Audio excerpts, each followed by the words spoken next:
concertation nationale pour la validation des documents cadres des engagements des 25 ans de la conférence internationale sur la population et le développement et du dividende démocratique. Et puis au Soudan, des dizaines de milliers de manifestants hostiles au pouvoir militaire ont de nouveau essuyé des tirs, des grenades lacrymogènes où les autorités avaient coupé les communications après 2 mois de push d'une répression qui a fait au moins 48 morts.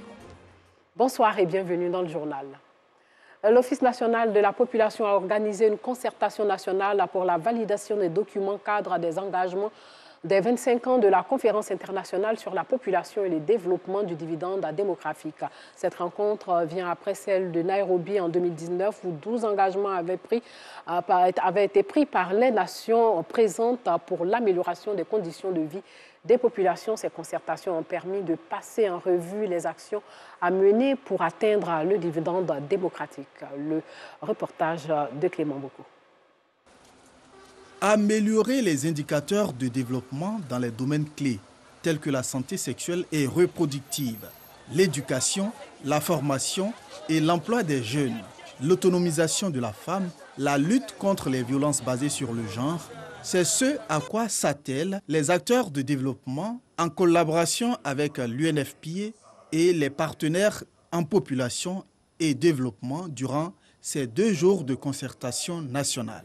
Selon le recensement passé, la Côte d'Ivoire avait 77% de sa population qui avait moins de 35 ans. Un peu plus de 4 personnes sur 6 aussi avaient moins de 15 ans.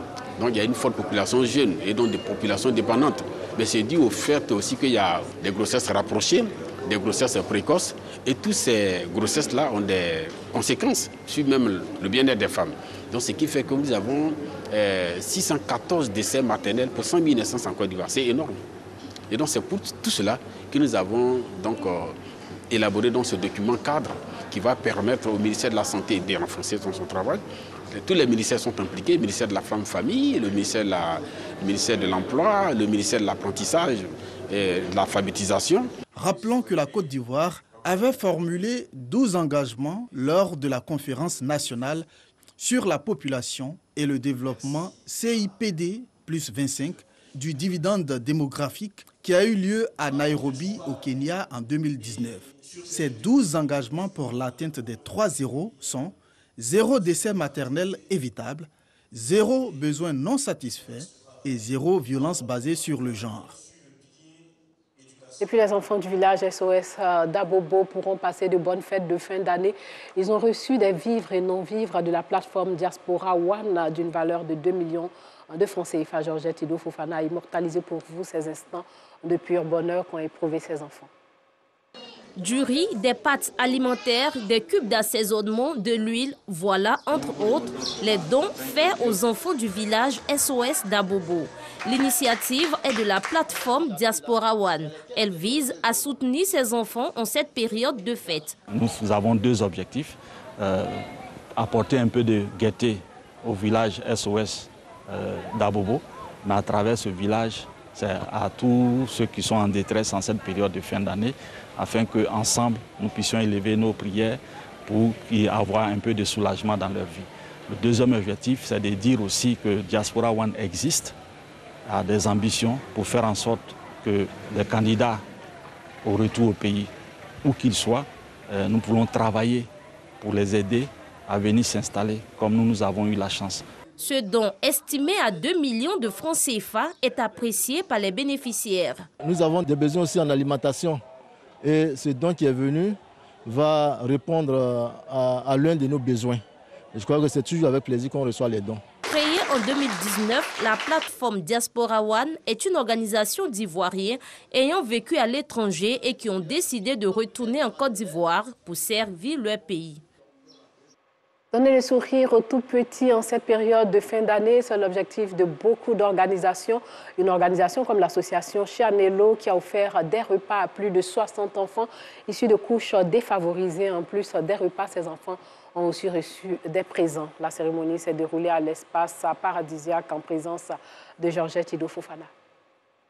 Plus de 60 enfants issus de couches vulnérables ont reçu des repas à l'occasion de la célébration de la Noël.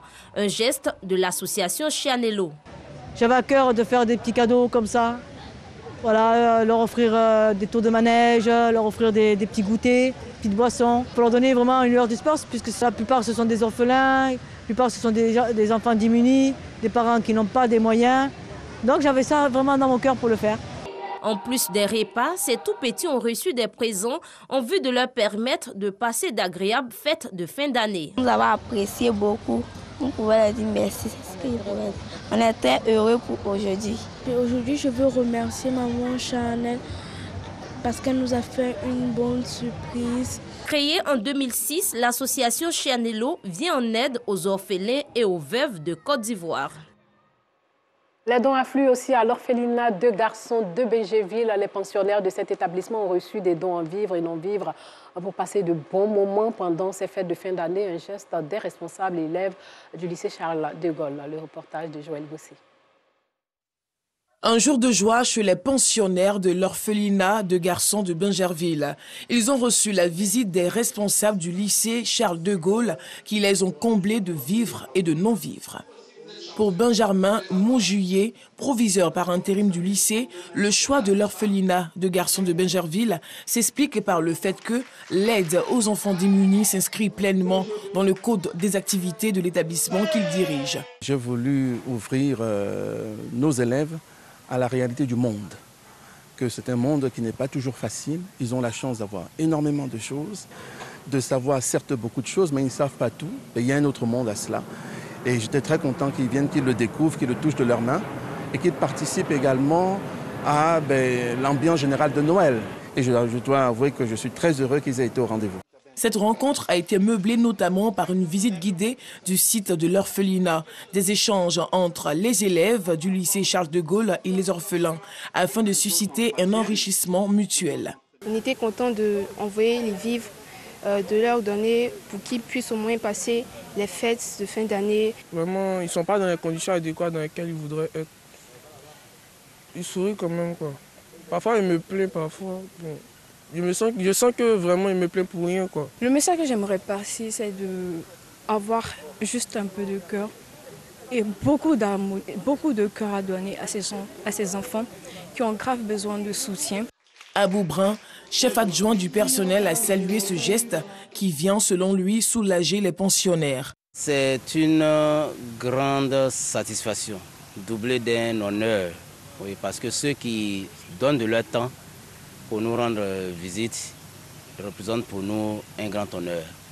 Et nous le leur reconnaissons bien parce que cette visite permet à nos enfants de s'égayer un peu, d'avoir de la chaleur et de se dire aussi que leur situation n'est pas une fatalité et que d'autres personnes pensent à eux. Cette bâtisse coloniale accueille un peu plus de 200 pensionnaires entre ses murs. Si la plupart sont orphelins de père et de mère, on y trouve également des orphelins partiels, des enfants de pouponnières qui n'ont pas été adoptés avant l'âge de 5 ans et des enfants abandonnés ou dont les parents ne peuvent pas s'en occuper.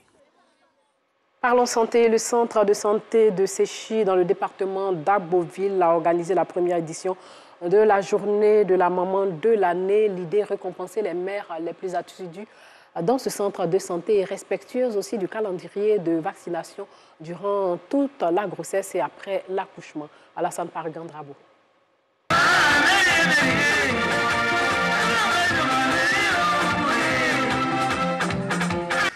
Des pas de danse bien mérités pour ces mamans du village de Séchy, dans le département d'Agboville.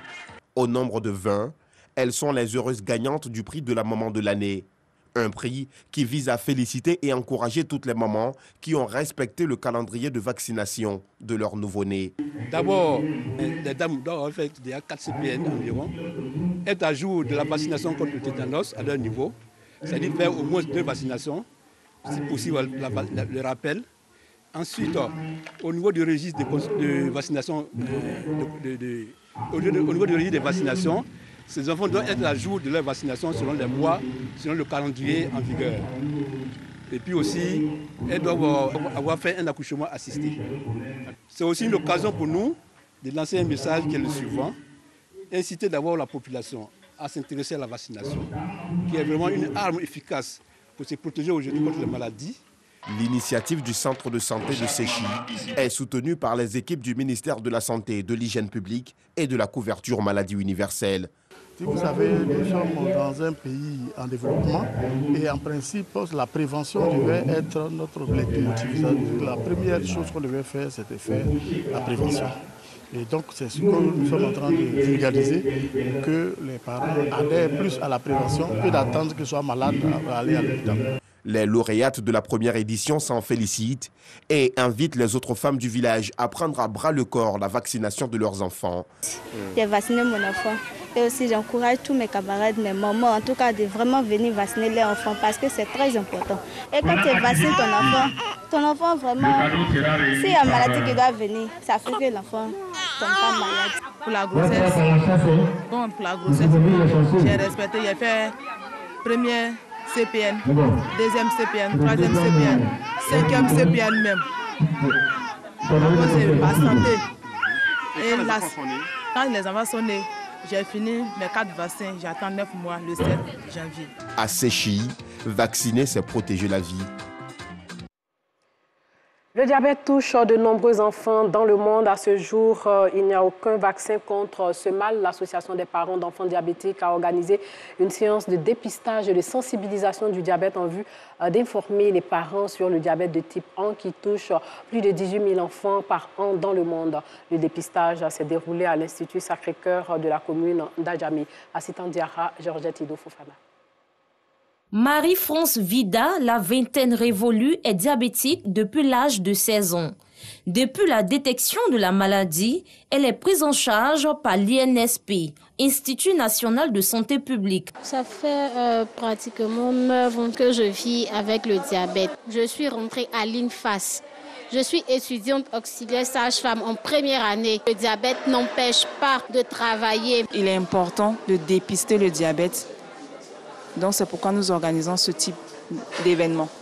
Il est conseillé d'avoir une alimentation qui est saine, une alimentation qui est équilibrée, d'avoir une activité physique régulière, le sport, c'est très très important. Aujourd'hui, l'APDC, Association des parents d'enfants diabétiques, organise une séance de dépistage du diabète à l'Institut Sacré-Cœur d'Adjamé. Fanta Bakayoko, présidente de l'APDC, a exhorté les enfants à contrôler leur alimentation afin d'éviter le diabète. C'est une maladie qu'on attribue généralement aux adultes et pourtant, nombreux sont les enfants qui en souffrent aujourd'hui. Mais également au niveau de l'association, on voudrait qu'à travers ce dépistage, les autorités prennent conscience qu'il y a une association qui existe avec des parents qui souffrent au quotidien, qui rencontrent beaucoup de difficultés dans la prise en charge de leurs enfants. En Côte d'Ivoire, plus de 1000 enfants souffrent du diabète. Un mot de culture avec la 15e édition du festival de Zion initié par l'association des jeunes de la Sikoji Zion dans la commune de Yopougon. Ce rendez-vous annuel des riverains de Yopougon ambitionne de devenir un festival international. Ce festival a pour but de promouvoir la cohésion sociale dans cette commune. Abdoulaziz Guira, Alassandra Bou, Pargan. Dans la commune de Yopougon, les habitants du quartier Sikoji assistent ce soir au festival de Zion. Une initiative qui vise à promouvoir la cohésion sociale dans la commune. En tant qu'initiateur de cette œuvre, j'ai été entendu. Donc je ne peux qu'être heureux. Épouser les valeurs de paix, c'est épouser le développement, c'est épouser le vivre ensemble. Et tout ce qui milite dans le sens de l'humanisme. Zied Daouda Koulibaly, parrain de la cérémonie, se dit touché par l'initiative. Nous voulons que le festival des Zion passe à notre dimension, qu'il devienne donc, n'est-ce pas, un festival qui rassemble toute la Côte d'Ivoire et qui soit effectivement l'ambassadeur de la Côte d'Ivoire, n'est-ce pas, au niveau de l'Afrique et du monde entier. Je voudrais dire aux jeunes qui sont là ce soir que la Côte d'Ivoire est belle quand tous les enfants sont rassemblés autour d'elle. Qu'ils soient tous des ambassadeurs de paix, des ambassadeurs de cohésion. Les participants ne cachent pas leur joie. Je suis fier de ce qui se passe aujourd'hui en tant que jeune de Sikoji parce que c'est quelque chose de vraiment merveilleux, si beau. Voilà, on souhaiterait que ça soit encore plus immense à ce que tous les quartiers aux environs se joignent à nous. Ce rendez-vous culturel de la commune de Yopougon est à sa 15e édition. La paroisse Notre-Dame de la Tendresse de la commune de Cocody est encore inachevée. Les fidèles de cette église ont organisé un dîner gala de bienfaisance pour collecter des fonds en vue d'achever sa construction. Le reportage d'Anicette Conan Blessing. 155 000. 155 000. Sacré cœur de Jésus, 155 000. Une vente aux enchères pour collecter des fonds en vue d'agrandir le presbytère et achever la construction de la paroisse Notre-Dame de la Tendresse dans la commune de Cocody. C'est une initiative des fidèles chrétiens de cette paroisse. En effet, vous voyez l'église Notre-Dame de la Tendresse qui a été construite et inaugurée, mais il y a des travaux de sous-sol à réaliser.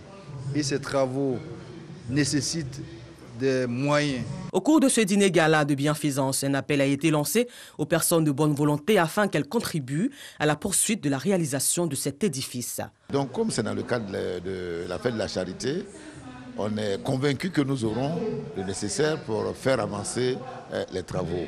Eh bien, c'est vrai que tout le monde n'a pas pu venir, mais la paroisse Notre-Dame de la Tendresse, qui est une grande église de la ville d'Abidjan, nous attend pour solliciter notre charité afin de pouvoir mobiliser des fonds pour achever les travaux de l'église. Donc, nous lançons l'appel à toutes les personnes de bonne volonté de nous soutenir pour que nous puissions finir cette œuvre de Dieu.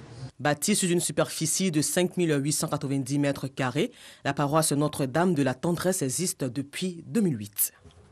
Et pour finir, sachez qu'au Soudan, il y a eu de nouvelles violences sans Internet ni téléphone. Des dizaines de milliers de manifestants hostiles au pouvoir militaire ont de nouveau essuyé des tirs de grenades lacrymogènes au Soudan, où les autorités avaient coupé les communications après 2 mois de push et d'une répression qui a fait au moins 48 morts. C'est tout pour ce soir. Portez-vous bien.